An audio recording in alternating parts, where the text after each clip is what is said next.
மற்றவங்கெல்லாம் செய்கிறத சத்தம் போட்டு சொல்லி மாட்டிக்கிறாங்க. ஏன்டா இப்படி இருக்கீங்கன்னு சொல்லி அதுக்கப்புறம் வச்சு செய்கிறாங்கன்னு வைங்கள. ஆனால் சத்தமே போடாமல் சைலண்ட்டாக செஞ்சாலும் நம்ம சென்ஸை கரெக்டாக பிடிச்சிடுறாங்க. மண்டை மேலே உள்ள கொண்டே வந்துட்டியப்பான்ட்டு. இப்போ இந்த பக்கம் மீடியாவில் எவ்வளவோ பேர் வந்து பேசி அதுக்கப்புறம் வாங்கி கட்டிக்கிறாங்கன்னு வைங்கள. ஆனால் பேசாமல் வெறும் ஃபோட்டோவை மட்டும் வச்சு அண்ணன் படுற பாடு இருக்குது, அது அவருக்கு மட்டும்தான் தெரியும். அதான் மற்றவங்கெல்லாம் வந்து இந்த இதுக்கு போடுறாங்க, இந்த ஐர மீன், கெண்டை மீன், அந்த மாதிரி சின்ன சின்ன மீனுக்காக வலை போட்டுக்கிட்டு இருக்கப்ப அண்ணன் போடுறது பூரா திமிங்கிறது தான். இப்போ ரீசெண்டாக ஒருத்தர் கூட வந்து ஒரு பொருளாதார நிபுணர் ஒருத்தர் இருந்தார்ல, வின்ஸ்டார் ரவிச்சந்திரனா அவர் பேர் ஏதோ ஒன்று. மனுஷன் ஒரு 300 கோடி ரூபா மட்டும் தனியாக எப்படி சம்பாதிக்கிறது அப்படின்றத கற்றுக்கிட்ட ஒரு புத்தகர். அதான் இப்போ ஏற்பட்ட ஒரு ஆள் இருந்தால் இந்தியாவுக்கு நிறையா இன்வெஸ்ட்மெண்ட்டை இழுக்கலாமே அப்படின்ற ஒரு நல்ல எண்ணத்தில் கூட அண்ணன் அவர் கூட நின்று போட்டோ எடுத்துருக்கலாம். ஆனால் பாருங்கள், இவங்க அவர் எதை வந்து பாசிட்டிவாக நினச்சாரோ அதை அப்படியே நெகட்டிவ் சைடுக்கு கொண்டு போயிட்டாங்க. இவங்க கூட உங்களுக்கு என்ன சார் வேலை? ஆக்சுவலி அப்படி தான் கேட்டாங்க. இவரை வச்சு நீங்கள் என்ன ஐடியா வச்சுருக்கீங்க, எப்படி நீங்கள் வந்து தமிழ்நாட்டுக்கு வந்து முதலீடுகளை ஈர்க்க போகிறீங்க, கேள்விகளை அப்படி கேட்டிருக்கணும். அப்படி நினச்சதே அவர் கூப்பிட்டுருப்பார். ஏன்னா அவர்கிட்ட அந்த அறிவு இருக்கு இல்லையா. சரி ரைட்டு, அதை வந்து கெடுத்து விட்டாங்கன்னு வைங்களேன். தமிழ்நாட்டுக்கு வர வேண்டிய நடக்க வேண்டிய நல்லதை இப்படி 4 பேர் 4 விதமாக பேசி அண்ணனோட அந்த அந்த அந்த மனசை புரிஞ்சுக்காம, அந்த எண்ண ஓட்டத்தை இவங்க தெரிஞ்சுக்காம அண்ணனை ஓட விட்டு அடித்தாங்க. செங்கோட்டையன் அண்ணனை வின்ஸ்டார் தப்பிச்சு ஓடிட்டார். இத்தனை நாளாக தலைமறைவாக இருந்தவன் திடீர்னு அண்ணன் கூட வந்து ஃபோட்டோ எடுத்துக்கிற கேட்டால் எனக்கு அவனை தெரியவே தெரியாது. அண்ணனுக்கு ரொம்ப நெருங்கினவனாக தான் இருக்குது. அந்த மூஞ்சியெல்லாம் மறக்கக்கூடிய மூஞ்சியா? யோசிச்சு பாருங்கள். அண்ணனால் மறக்கக்கூடிய மூஞ்சியா? கொஞ்சம் நெஞ்சமாக போட்டு போனாங்க, அதனால். பட் இருந்தாலும் எனக்கு தெரியாது அப்படின்ட்டு. இப்போ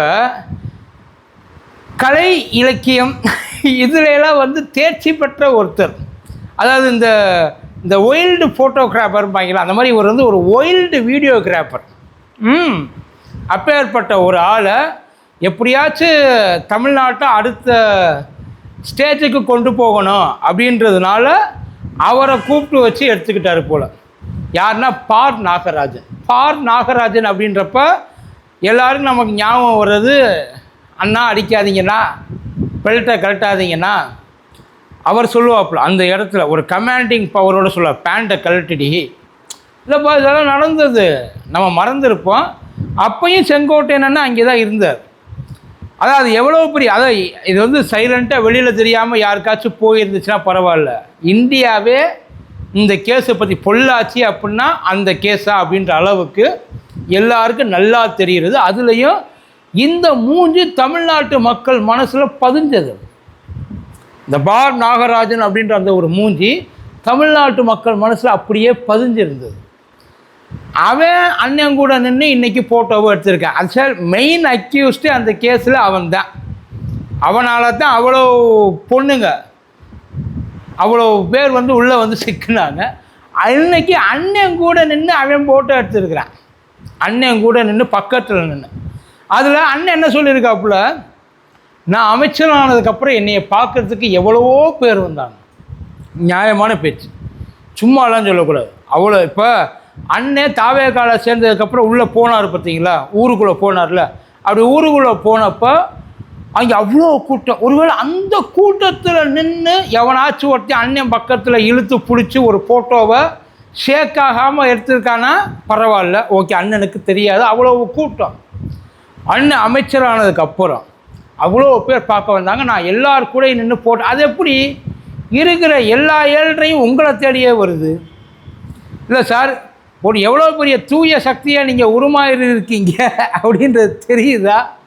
இவனை சேர்த்துக்கிட்டேன், இவன் கூட நின்று நான் ஃபோட்டோ எடுத்துக்கிட்டேன்னு சொல்லி உங்கள் தலைவர்கிட்ட சொன்னால் உங்கள் தலைவர் உங்களை கூப்பிட்டு கொஞ்சுவாரா? இல்லை மக்கள் உங்களை தலையில் தூக்கி வச்சு எப்படி திருந்திட்டானா? இல்லை தனக்குத்தானே செல்ஃபாக வந்து இந்த மாட்டுக்கெல்லாம் ஒன்று அடிப்பாங்களா, அந்த மாதிரி அடிச்சுக்கிட்டு மன்னிப்பு கேட்டானா உங்ககிட்ட? இந்த மாதிரிலாம் நான் பண்ண மாட்டேன், நான் திருந்திட்டேன், நீங்கள் வேணால் பாருங்கள், எனக்கு நானே தண்டனை கொடு. உங்கள்கிட்ட ஏதாவது காட்டினாங்களா? அப்புறம் வாயில் ஏதாச்சும் வந்துட போகுது சார். எனக்கு யாருன்னே தெரியாது. அந்த ஃபோட்டோவை பார்த்தா அவசரத்தில் எடுத்த ஃபோட்டோ மாதிரி இல்லையே, நின்று நிதானமாக ஷார்ப்பாக லைட்டு போட்டு எடுத்த மாதிரிலாம் இருந்துச்சு. ஃப்ளாஷ் அடித்து ஒன்மோர்லாம் கேட்டு போயிருப்பீங்க போல. பக்கத்தில் அவ்வளோ க்ளோஸ், பக்கத்தில் நிற்கிறவன்ட்டு நீங்கள் யாருன்னு கூட கேட்க மாட்டீங்க. எனக்கு அதுதான் தெரியல.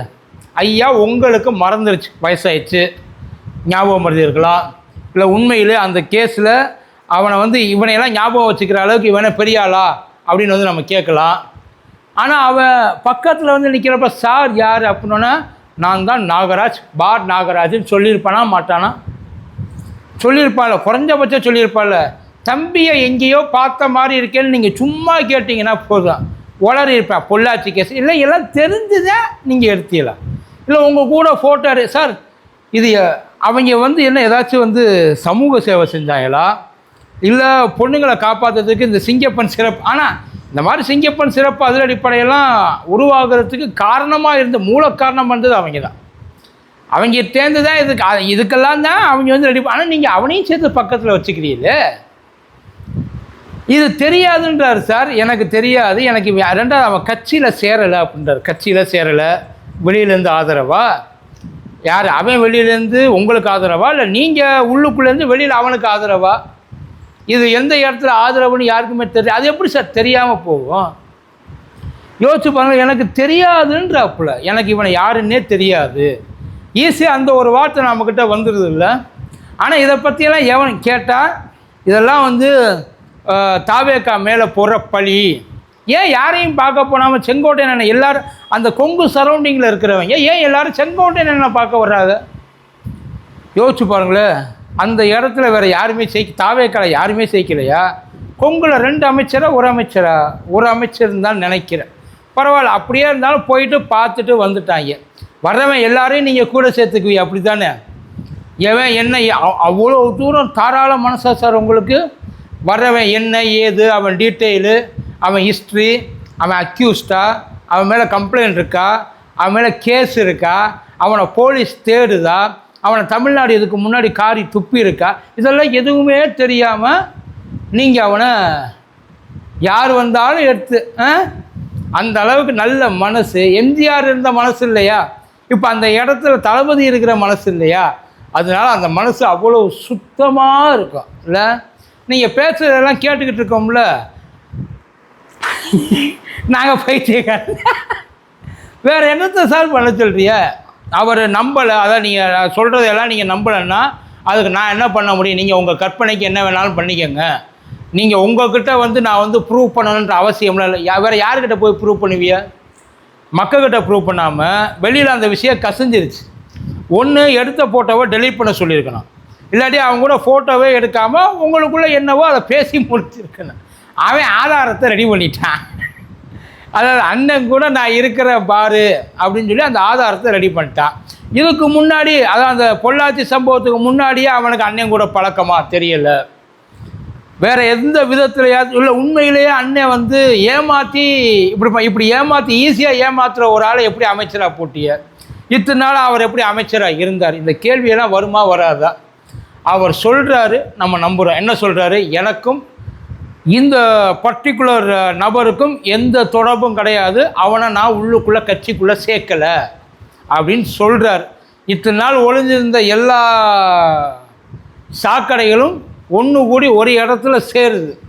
அது எப்படி எந்த தைரியத்தில் முதல்ல எந்திரிச்சு வெளியில் இத்தனை நாளாக வராதவங்க இப்போ எப்படி வந்து வெளியில் அதுவும் வந்து ரொம்ப பகுமானமாக அப்பியரன்ஸ் ஆகுறாங்க, கிராண்ட் செலிப்ரேஷன்ஸ் இருக்குல்ல, ஒரு கான்ஃபிடெண்ட்டாக வந்து நிற்கிறாங்க, நம்ம பரவாயில்ல அப்படின்ட்டு பார்ப்போம். இதுவும் அவர் சொன்ன மாதிரியே அவருக்கு தெரியாமல், அவரையும் அறியாமல், அவரை ஏமாற்றி அவர் ஐயோ பாவம் எல்லோரும் நமக்காக நிற்கிறாங்களேன்னு வருத்தப்பட்டு யார் என்ன ஏதுன்னே தெரியாமல் ஃபோட்டோ எடுத்துக்கிட்டாரு. அந்த ஃபோட்டோ தான் வெளியில் வந்துருச்சு. சரியா? வேறு யார் எந்த கற்பனை கதையும் கட்டாது எதுக்கு?